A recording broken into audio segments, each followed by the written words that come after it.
প্রথমে কয়েকটা ডিম এরকম করে একটা কড়াইতে ফাটাতে হবে। তারপরে কড়াইতে একটু চিনি দিয়ে একটু রাখতে হবে। এবার চিনির ভিতরে ডিমগুলো দিয়ে দিতে হবে। রেসিপিটা একবার ভালো করে দেখবেন এবং বাড়িতে আপনারা তৈরি করে পরিবেশন করবেন। ভালো করে এটা ডিমটা আর চিনিটা এরকম করে ফেটিয়ে নিতে হবে। দেখুন, এবার আধ ঘন্টা রেখে দিতে হবে এখানে। আবার মাঝে একটু ফেটিয়ে নিতে হবে যেন না চিনিগুলো ভালো করে ডিমের সঙ্গে অ্যাডজাস্ট হয়ে যায়।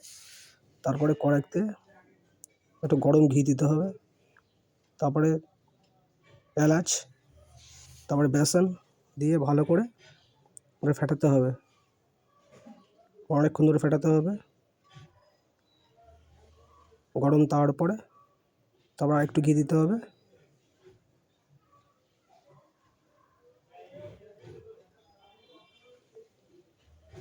মাঝে মাঝে একটু জলও দিতে হবে।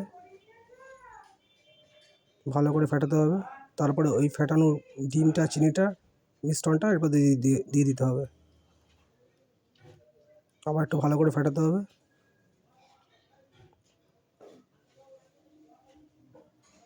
তারপরে বাদাম, কাঠবাদাম কুচি কুচি করে কেটে রাখতে হবে। এবারে যখন গাঢ় হয়ে যাবে এরকম হয়ে যাবে দেখুন, তারপরে বাদামগুলো উপর দিয়ে দিতে হবে। তারপর একটু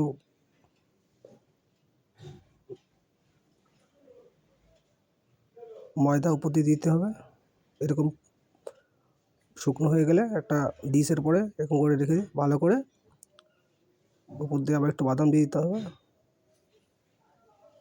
তারপরে আমি কেটে ছোটো ছোটো পিস করে আপনারা অনেকদিন সংরক্ষণ করতে পারবেন এবং বাড়ির সবাইকে খাওয়াতে পারবেন। ভিডিওটা ভালো লাগলে একটু চ্যানেলটাকে সাবস্ক্রাইব করে দেবেন এবং ভিডিওটা একটু শেয়ার করে দেবেন। ধন্যবাদ।